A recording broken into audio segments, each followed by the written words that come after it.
Hi, everyone. My name is Dr. Valentina Stoycheva, and I'm a clinical psychologist. I work with children, adolescents, and adults of all ages, and I specialize in working with trauma and traumatic stress. And I think we can probably all agree that this is a situation that is one that is unknown to us previously, and we're all dealing with its impact in different ways.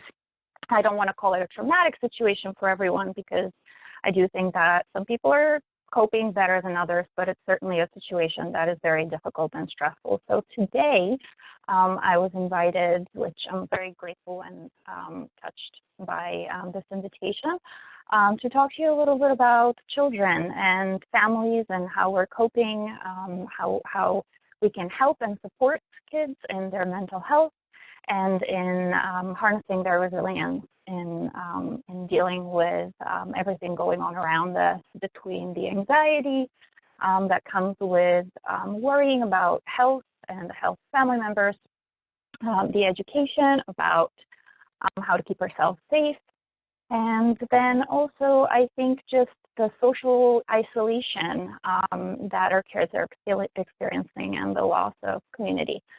So I kind of played with words here, so I'm going to share my screen so you all can see. There are some visual parts to my presentation today. So my presentation is called Home Not Alone, Family Resilience During Quarantine, and I'm going to start with talking a little bit about children's experiences, children of different ages, and I'm going to talk about Erikson's stages of development, which I'm hoping will give you a nice framework to think about kids of different ages and how they might be impacted by COVID, and take what serves you from this presentation and leave what doesn't, or keep it somewhere in the back of your mind for when it might be useful to you. And then I'm going to talk about some general ideas about how to help kids and families and what your role is in supporting kids' mental health. So quarantine presents a lot of challenges. Kids of different ages, of different developmental stages, have different needs and will be affected by all of this differently. And then, of course, on top of all of that is the fact that a lot of us are working from home, which makes things very difficult, or can make things very difficult. We also are dealing with a complete change, I think, in our spatial orientation, so to speak. So our worlds have shrunk quite a bit, and our children's worlds have shrunk quite a bit, and we have to work extra hard to keep those worlds, to keep them, maybe if they're not expanding, which ideally we would want to, at least on the same level as before. So as you can see in this little map, I really like this because it kind of really shows how our world has just shrunk to the confined space of our homes. Maybe we go for a walk and maybe do a few things outside, but mostly different areas in the house are redefined and reused between morning and evening with different purposes. And so we have to get really creative of how to make our space and our time useful and entertaining for kids and educational, and there's not such a clear separation between work, school, playtime, nap time, etc.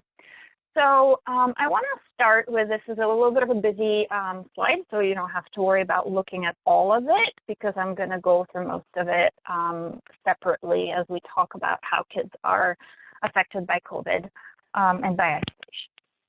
But in general, I'm just going to go over the stages of development according to Erikson, because I think they're a really useful framework in thinking about what our kids' needs are during this time, and what we can expect of how they will be impacted by social isolation, by the quarantine, and also I think really worthwhile thinking about how they're going to be affected by our own stress and our own experience of stress and our emotional health during this time.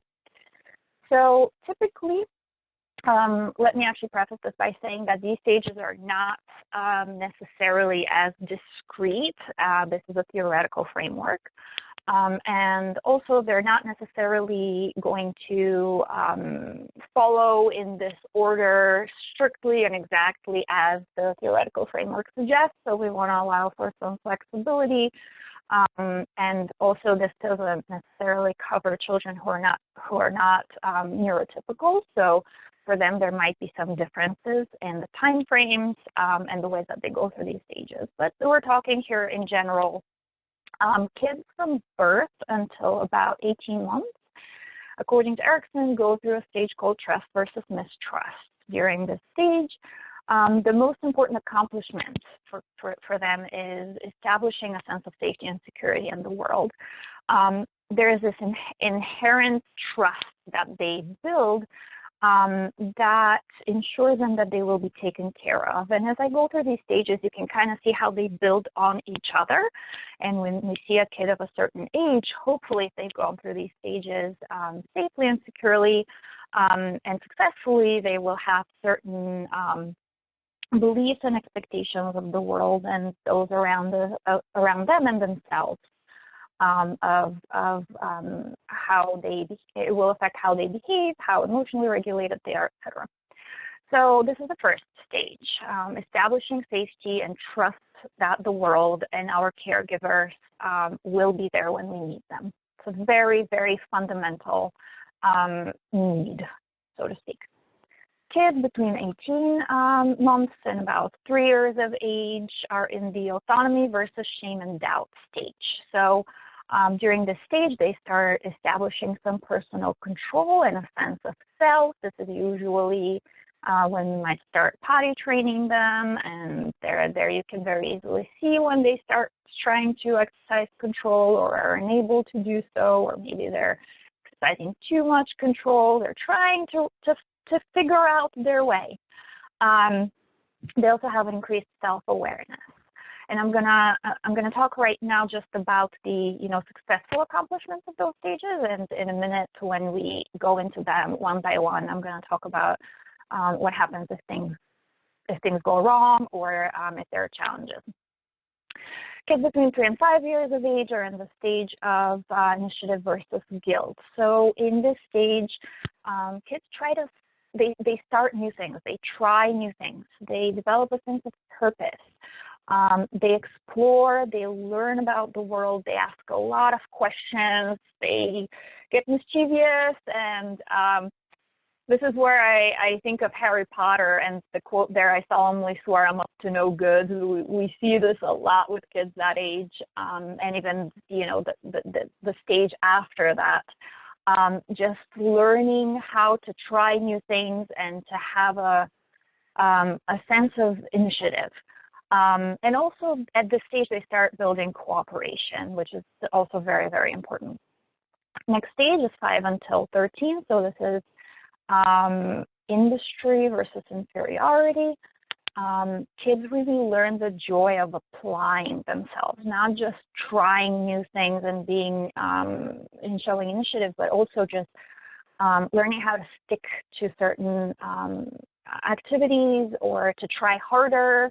To not give up so easily. They expand their social networks, and they start feeling a lot of pride and confidence when able to do things that their peers do. So they're not just trying things, they're also kind of starting to try on new roles, which is a task that they will continue expanding on in the next stage. In teenage years and young adulthood, we have identity versus confusion. In some places, you will see this stage 13 until 18. In some places, you'll see it 13 until 21. I actually think it can go a little bit later than that.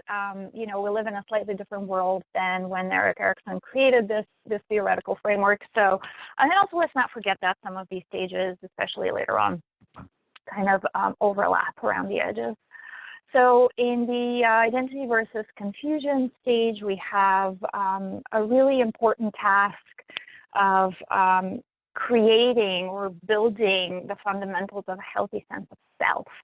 This is where you see teenagers just trying on not just new activities, they try on new identities and new roles, the ways that they're dressing and they're talking and really working on finding themselves. They also begin to develop professional and sexual identities in a way that are more visible to the world, and cultivating principles and beliefs, these guiding beliefs for the rest of their lives.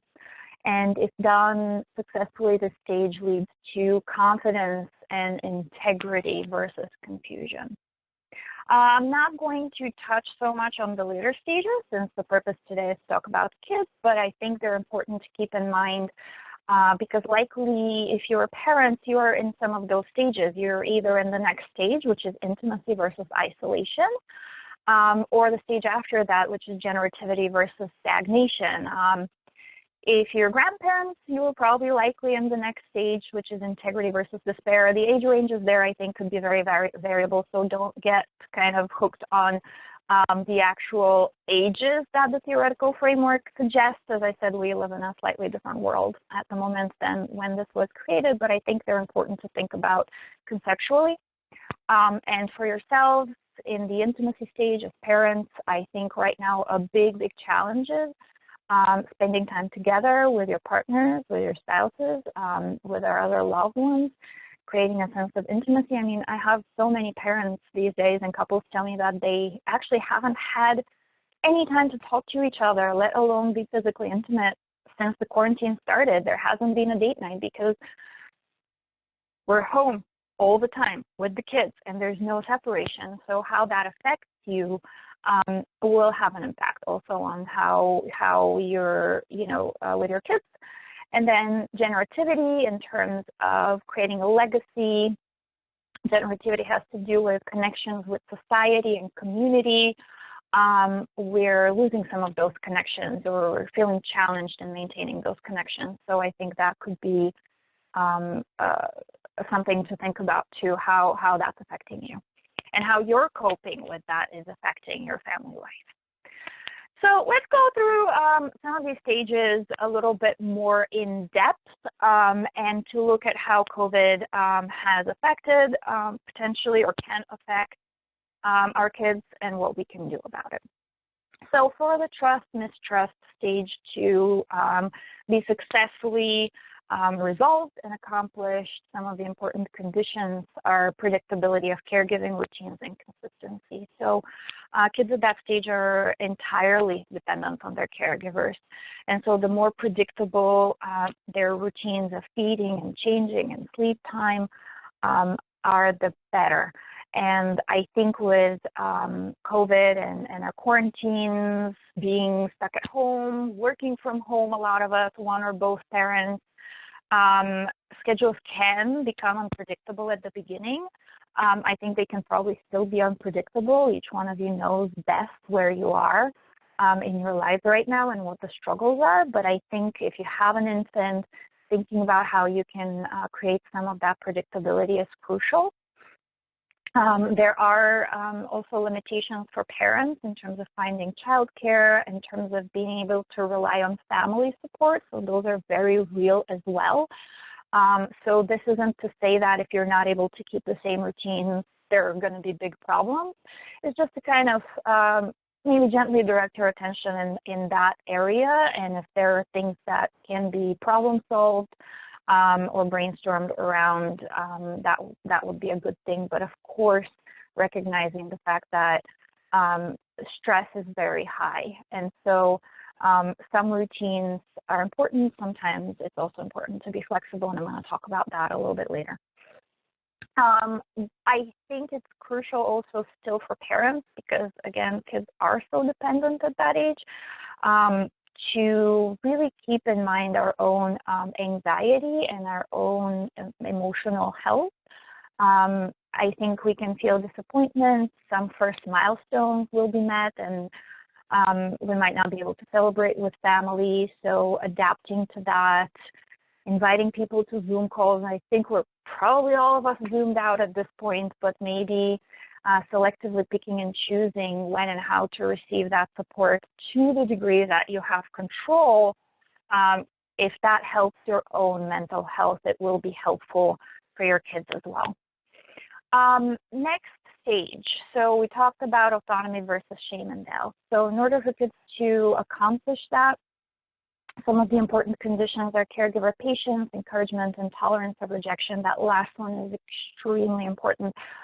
This is the time when kids start trying to be autonomous. So you might get a whole lot of, Mommy, Daddy, I want you, no, go away. I want to try this on my own, but then I scrape my knee and I come running to you. And I think it's easy to fall into kind of struggling with feeling rejected sometimes, because kids are not going to, they still need you as much, but sometimes they might kind of give you the cold shoulder and they go and they explore more. So it's really important right now, especially as we're more stressed out, to remember that their perceived rejection at that moment doesn't mean that they don't love you or they don't need you.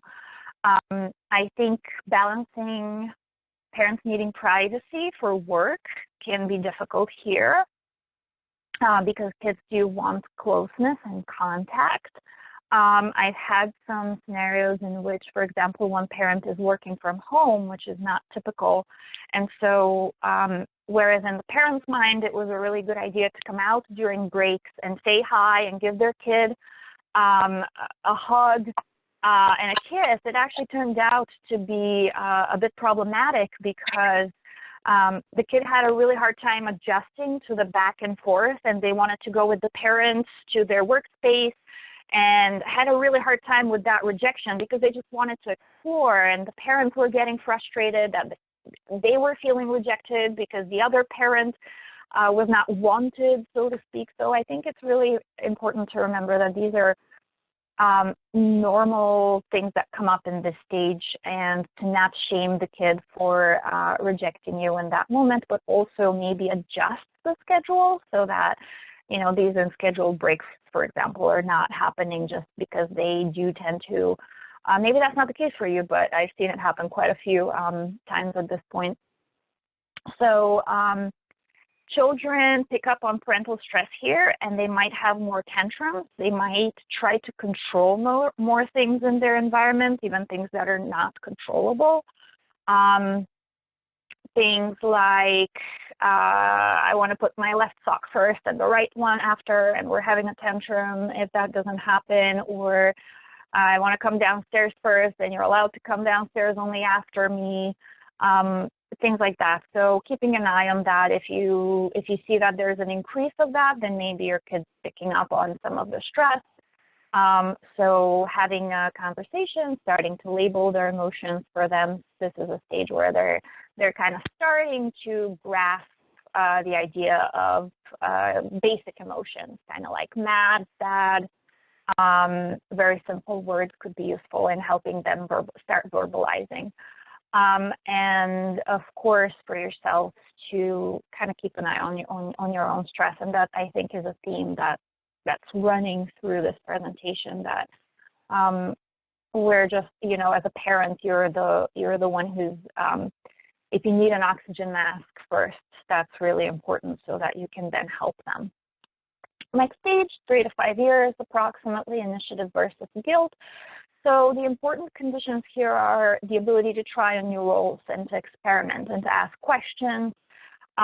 Kids start learning about social acceptability, so things that are appropriate to do, not appropriate to do, and appropriate guidance around these things. So I think during quarantine, the way that COVID is interfering is kids can feel very discouraged to explore, simply because we can't go places, we can't try on new things. So we have to really get creative here about what new things can be offered, new ways of learning. I think it's difficult too because they're starting to maybe communicate with their pre-K teachers via Zoom or via technology, so that could be challenging as well. So again, it kind of falls on the caregivers to get really creative and really encourage initiative, because kids might start showing their initiative in ways that are not necessarily very helpful in the household, so to speak, just because of how confined they are and how few options there are. One thing to remember here is that overly controlling them might lead to feelings of guilt. At this age, kids are very sensitive to upsetting their parents and really very readily assume guilt and blame for parents being upset. So it's important to explain to them reasoning for why they might be hearing, no, we can't do this, and that's not allowed, so as to not create that inherent sense of feeling guilty when I try new things. And also, with the fewer opportunities for social interaction, I'm going to talk a little bit about that later, about how we can get creative, but you know, you can offer options to kids also. You know, you want to talk to grandma, we can't do that over the phone necessarily, but here are some options that we have. You have a choice between X, Y, and Z, or sort of problem solving with them. In terms of industry and inferiority, we talked about the joy of applying oneself, of trying hard. This is when kids start feeling competitive, and it's very important to be able to channel that competitiveness in a healthy way. And as I'm saying that, you're probably already thinking how this is impacted by the decrease in social engagement in COVID quarantine, how it's maybe affecting them in terms of having fewer opportunities and space and time to try new things, to test their abilities, to push themselves a little bit. So the important thing here is to try as much as you can to provide opportunities where kids can feel capable. So that might require creating more time and space at home, time and space that would typically have been at school. So that can be challenging, because you might be teaching them to try new things, and cooking and gardening, things that will take a whole day to accomplish, and maybe just an hour if they weren't helping you or creating more of a mess. But offering those opportunities can be really crucial. And I think at that stage, kids learn and start learning emotional regulation from the get-go, but at this stage, they also start becoming much more verbal about it. So as much as you can encourage talking about their feelings and what they're experiencing, and learning about emotional regulation, learning about naming their emotions, and also that they can feel mixed emotions. I do want to say this here too, which is also very important. Not all kids are struggling during quarantine. A lot of kids are doing well, and there may be a number of reasons about that. Some kids do better because they have social anxiety, and when they're home, they don't have to face that at school. Some kids do better because maybe there was bullying at school, and they don't have to experience that or fear that. And some kids do okay either way because they're just very adaptable, or have a very big imagination and an imaginary world that can entertain them, or they're bigger bookworms and they're just enjoying this. So this doesn't have to mean that things are really always going to be really difficult, but it's just something to think about, how to encourage these inherent needs for kids at these various stages. And in the identity versus confusion, here it's really important. So remember when I talked about toddlers and how they're going to push you away, and how important it is to not reject them when they do that, not say things like, fine, if you want to go to the other side of the room or to your other parents, don't ask me to talk to you later, or things like that. Something similar happens here, except for it can feel so much heavier because teenagers do have more autonomy. They can say really hurtful things. So good guidance, which allows for autonomy, which allows for making mistakes, which allows for them to make those mistakes and learn that from them, or solve problems is important, and also the ability to rebel safely. So hopefully kids will have mastered all the previous tasks in their previous stages, and here they can simply know that they can rely on you when they need you. And there are many other factors there, but at this stage, peers also become extremely important. All of a sudden, the kids don't need our approval anymore. They need the approval of their peers and kids their own age, because they are trying these new identities. With their parents, kids have one identity, that of a kid, of my parents' kid, and that's an identity that's always going to be there to a degree, but now they have to kind of gently shift away from that and become their own person, so to speak. So you can already see how isolation can be felt really powerfully during this stage, because they're not only not able to channel their industriousness or initiative, but also not able to try on these new identities within their friend group, to get the approval of that friend group, and also I think offers a little bit of an opportunity to help them learn about the difference between fitting in and belonging. And in a way, these different identities that they're trying, they're hoping to establish a sense of belonging. And sometimes we can also probably, all of us, look back at our teenage years and realize that we adopted some of these identities, ways of talking and carrying ourselves that were simply just trying to fit in. So I think with use of technology, with ways of connecting to kids, maybe in the neighborhood, or being able to kind of safely connect with other kids their age, could be an opportunity to establish that sense of belonging, or at least try to, and maybe have discussions about that difference between fitting in and belonging. Also really challenging here, I should say, is the difficulty to continue engaging in sports and social clubs and activities. So that is definitely on the map for me in working with teenagers and how they're coping with that. And also something else to remember is that kids are going to, at this stage, probably want to use a lot of screen time to stay connected with their peers. And of course, it's a choice for each family, the degree to which that's going to be allowed. But it is very crucial for kids to have some opportunity, because for them also coping with these complex emotions that quarantine can elicit will be to a degree through their social connections.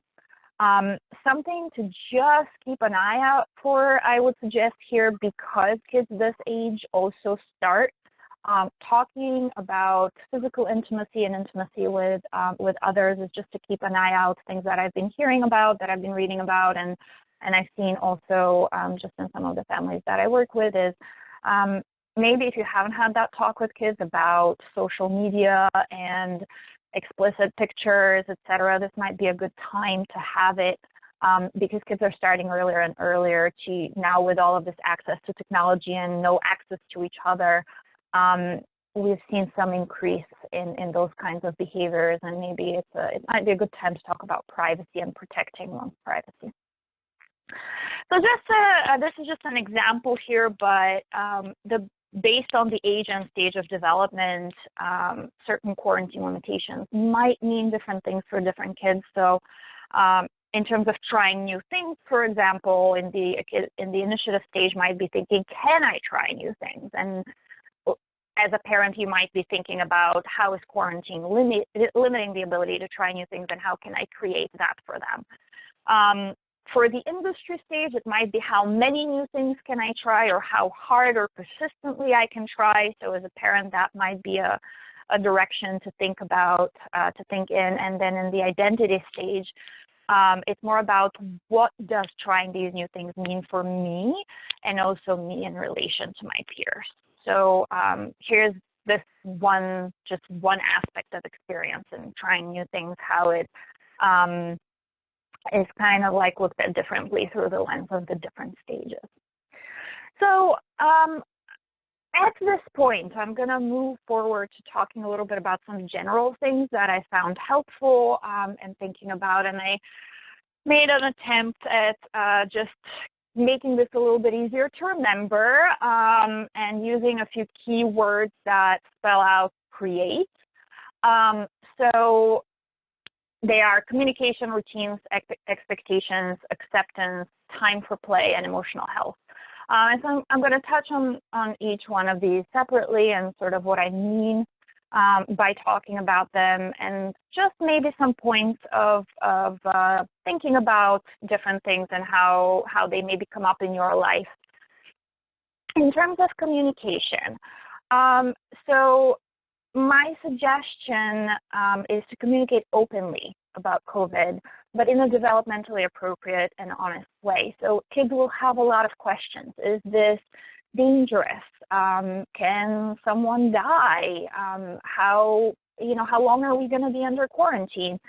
So talking about that, about all of these questions is important. I think it also is important what your family's beliefs are in terms of, if someone passes away, for example, how to talk about it in a developmentally appropriate way that maybe is also consistent with your faith and spirituality. But I would suggest answering the questions with a degree of honesty that is appropriate regarding the child's developmental stage. I think we can use technology to teach kids about enduring relationships. So I work quite a bit, about 90% of my work is with military or veteran families. So some things that I've used I think are very applicable here because I do work a lot with families who either travel a lot or have family members in various locations. So some things that I have done with those families is actually literally draw a map, and it can be simplified for depending on the kid's age, and actually pinpoint where the people that you love are right now. With such a lengthy separation, kids' visual cues are really helpful, and also teaching kids that they can keep those relationships even if they're not seeing their friends. So right now, I think kids are struggling, some kids are struggling more than others, with the fact that they're not going to see their friends until September, and we don't really even know what September is going to look like. But, the school year is going to be over, the school is not going to be in session. And so then there's summer, and some kids might be transitioning, say, from elementary to middle school. And so these are big looming questions. Am I ever going to see my friends again? And teaching kids that friendship is not necessarily based on physical distance, and they can still have those relationships that they care about. It might be FaceTime, it might be some other type of communication is important. And I think also creating a family narrative of how are we getting through this. This is just an example, but with a family that tends to move a lot, I've worked with and creating a family narrative of we're nomads or we're gypsies, but we stick together no matter how many places we go to. Here, something else might apply that, use your favorite fairy tale story or favorite movie and characters that are relatable to kids about how to create a narrative about how our family is getting through this and opening the line of communication of what they're experiencing. In terms of routines, we are probably sick of hearing routines, but I think it's also really important to remember that routines should be a scaffolding, not a jail. It's important to have some flexibility within routines. So, in fact, if we catch ourselves that we're becoming really regimented and rigid, what kids tend to perceive is that there's something really to be scared about, something really stressful is going on. So it, in fact, may increase their anxiety rather than reduce it, because kids, depending on their age, but younger kids especially, when they pick up on stress and things that are kind of unspoken, they tend to fill in the gaps with scenarios that can be much more stressful or fearful than the reality. So it's important to remember that some flexibility is important. So yes, we keep our bedtimes consistent. However, if we all have the time and it's 2 o'clock and we're all done with our work for the day and we want to sit down and watch a movie, and we normally watch movies at 5 p.m., maybe that's a thing that we can be flexible about, and it will feel that much more special. I do think that when it comes to bedtime, it is important to keep those routines steady, because kids tend to have a harder time, especially kids who are a little bit more on the anxious side, have a harder time managing anxiety at night. So being consistent in when they go to bed, having that predictability can help stabilize that to a degree. In terms of expectations, this is so much for ourselves, so much for the parents as it is for the kids, about what we're expecting of them and what we're expecting of ourselves, I think is important. We tend to be our own worst critic. And so I think I've heard many parents at this point really kind of, if their kids are misbehaving or they're having a difficult time managing their emotions, they really can catastrophize that to a very scary place of, I'm messing up my kids, or my kids are seeing me that I'm stressed out, and now I'm affecting them. And it's okay to have some of that stress. It's okay to have sadness. I think that's an opportunity, or can be used as an opportunity to actually teach your kids that if there are stressful things going on, of course you're going to be stressed out. But how do we talk about it? How do we channel it? And how do we cope with it? It's unrealistic of an expectation to expect of ourselves that we're not going to get stressed, and of our kids that they're not going to get stressed. But what we can teach them is that we can recover from that. I think you've probably also thought about this or talked about this. It's something that's popped up in multiple conversations for me in the last weeks and months, but the expectations of what we need to accomplish during this quarantine. And, certain Facebook memes on our walls that say, if you haven't learned a new language, what did you actually do? You don't have to do any of those things. Creating the time and space just to be right now, I think, is really, really important. Of course, schoolwork for kids has to be done, but and our work has to be done. But to expect that we're going to overachieve things, I think we're already stressed out enough. So it's important to keep those expectations at a level that's not stressing us out even further. I think this is also could be a good time to teach kids how to separate things that they can versus things that they cannot control. We cannot control that there is a pandemic, and we cannot control that we're under quarantine, but certain things within that, we can control our space, we can control our routines, is really important. I think, myself included, and a lot of excellent parents that I know, it's a very natural thing to start sentences, well, we can't do this right now. And just as a note to self, I know it might be useful to kind of try to shift that language a little bit more to a word of praise first. It's really cool that you want to do this right now. I so appreciate your initiative. However, right now the choices are this or this. And that starts off the interaction in a positive way, and offers choices, which then helps kids feel somewhat in control, rather than that, that crushed facial expression that we can often get as soon as we say we can't do this right now. So that's something to think about. In terms of acceptance, it's a word that gets thrown around quite a bit. I actually think that the concept of acceptance is a really, really important one. It doesn't mean that I approve of what's going on. It doesn't mean that I am happy about it.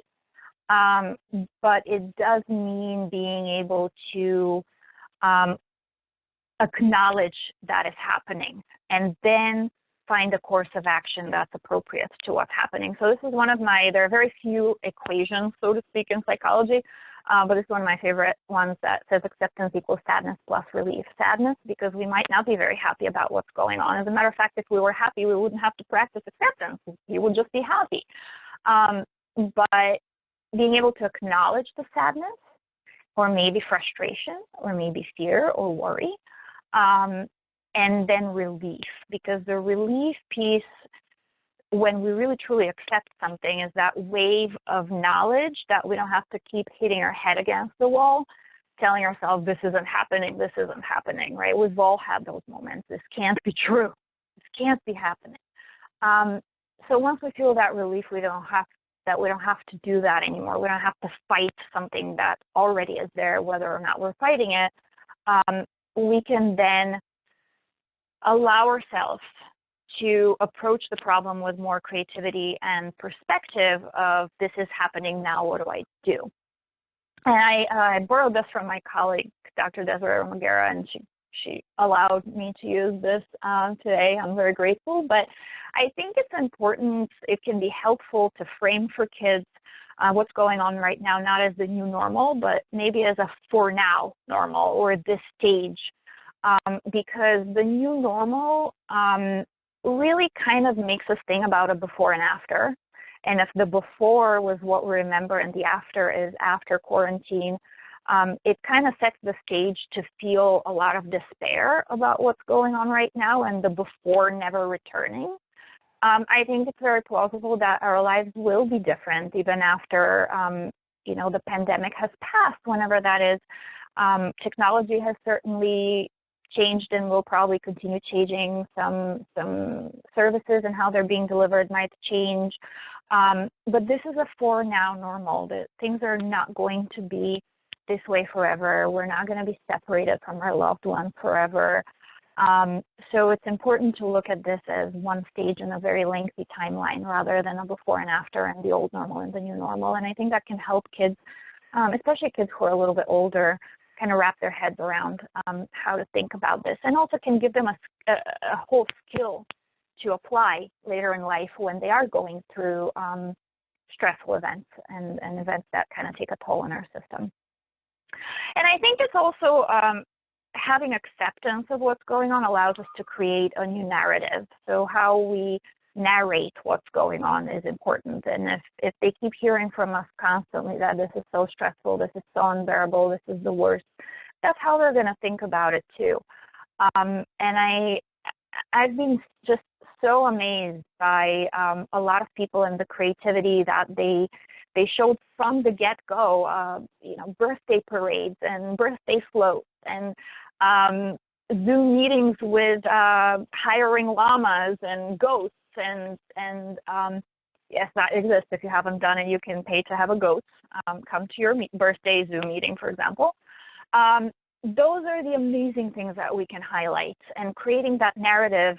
For example, I know multiple people at this point who have adopted a puppy or a kitten. Maybe they didn't want to before because there was never enough time in the house to do that. But this is a wonderful opportunity, if that's something that you've been thinking about, to both teach your kid responsibility, because you really are there, and you don't have to worry about what they do when you're at work, if you're working from home. And having that new narrative. So now this might be the time that a year or two later, your kid is going to remember not this awful heavy time that we were under quarantine, but they're going to remember, yeah, we did have to sacrifice some things, but we got this new puppy. And so that creates a new narrative, and how we narrate our life does matter. And hopefully we can allow for some more one-on-one time. I know that people who have a lot of kids, say 2, 3, 4 kids, it's difficult to have one-on-one time. So if in some way that's possible to do now, I know a lot of families have returned to having dinners together because they weren't able to do that because of having different work schedules. And so those are some of the positives, I think, that can help us make meaning of what's going on. Of course, we don't like the fact that this is happening, but if we accept that it is happening, then we can create some sort of meaning and show our kids how they can do that too. Time for play. I think this could not be more important. Creating space for playfulness, for feeling carefree is extremely important, especially for kids. One of the strengths that kids have that's inherently there is that they can dwell in different worlds at the same time, especially kids who have more developed imaginations. But for most kids, this is true, that in time of play, they learn how to emotionally regulate themselves, how to sort of absorb reality and try different roles and try different ways of coping. So creating that space for them, and by the way, also for ourselves, is extremely important and can be really helpful in introducing some lighthearted moments. This is a quote that I particularly like, and I believe it was from Socrates, so way back when. And it says, to truly leap, you must learn how to use the ground as a springboard and how to land resiliently and safely. It means to test the leeway allowed by given limits, to outdo, and yet to not escape reality. And especially now when reality can be difficult and we are in a reality that we're not particularly liking, play allows for that time and space to both be in this reality and learn how to, in a healthy way, disconnect from it when it serves us to cope in a healthy and productive kind of way. And I absolutely think that this applies for adults of all ages. Play is important. One thing actually to remember here I want to mention is being a trauma psychologist. Hopefully none of you will see this, but the reality of it is that some of you probably will. Kids who do feel the heavy burden of stress, traumatic stress, might seem a little less able to play creatively or imaginatively, might seem a little bit more rigid or repetitive in their play. So if you're noticing some of that happening, it's probably worth a little bit more exploration and discussion about how they're dealing with stress. And in general, if kids who had gone through some of their developmental milestones and they start regressing, so for example, a kid who was talking all of a sudden starts exhibiting some paucity of speech, for example, or a kid that was potty trained start needing diapers again, those might be signs of some that your kid is maybe stress is taking a toll. So that's not necessarily saying that that's a huge deal. It can be. It just means that they might need a little extra help in sort of absorbing that stress and coping with it more effectively. And last but not least, actually last, but part of the most important thing we can do is related to emotional health. So kids frequently communicate their emotions through action. They might not come and tell us I'm sad. And if they do, that's wonderful. You taught them well. But oftentimes they start off with behaviors and then we teach them. So this is a good time to teach them how to start labeling and noticing emotions. So kids who are sad, for example, or might be missing their peers, might seem more irritable, or might seem more distracted, or might seem more isolated and want to stay in their room. They might not be able to tell you what they're feeling, but helping them label some of those emotions, helping them understand that they can feel more than one emotion at a time. So I'm sad that I can't see grandma, but I'm kind of happy that I have less homework. They're not incompatible, and I think a lot of us are, me included, finding ourselves saying things like, I hate saying this, but the quarantine has helped me in this way. And That's okay. That's okay to see some positives in the changes that have taken place in our life and being able to label some of the emotions that we're feeling. It doesn't mean that we're happy we're quarantined or that people we know are getting sick. It just means that we're capable as human beings to feel more than one thing at a time. And also it helps to, I think this is a good time to help kids learn how to label their emotions in their body. So we feel different emotions differently in our bodies, and helping them start to recognize that, for example, butterflies in the stomach are worry or nervousness or anxiety. That could be really helpful and a good time to start planting those seeds. And I think it's really important to remember that when we talk about emotional health, our own emotional health is really important, because we serve as kind of like external regulators for kids. They look up to their parents to show them, to tell them what they're feeling, to tell them if it's acceptable to feel that way, and to guide them through their feelings. So if you're finding yourself that you're struggling, this is as good a time as any to ask for help, to ask peers, to even look for counseling if need be. A lot of counselors are doing online therapy, practically everyone I know. There's nothing shameful or wrong about it. It just signifies that you're a human being, and we're all going through one big traumatic, stressful episode or stage in our lives. And lastly, I just want to say this, that teaching through modeling is okay. It's okay to cry. It's okay to be sad. You're just teaching kids how to express their emotions and how to cope with their emotions. I don't think, again, going back to expectation, it's realistic to expect that you're just constantly going to be completely regulated and baseline happy. It's okay to show them that feeling different emotions at different intensities is acceptable, and then we have to figure out what to do with them and what are then acceptable ways of expressing them or managing them. And once again, looking at creativity, our playfulness, routines, expectations. I'm sorry, that's the wrong slide. I apologize. Communication, routines, expectations, acceptance, time for play, and emotional health. I had them arranged a little bit differently.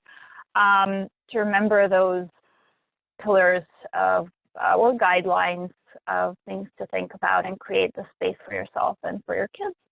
And I hope that this was a helpful presentation for everyone. I'm going to stop the screen sharing. And thank you very much for being here. I'm very happy that I got to share all of this with you. It's based on some of my experiences, observations, and what I know as a psychologist, but you're in your life and you're with your kids. And so take from it what fits. Feel free to disregard what doesn't serve you, and let's hope that we can all get through this together.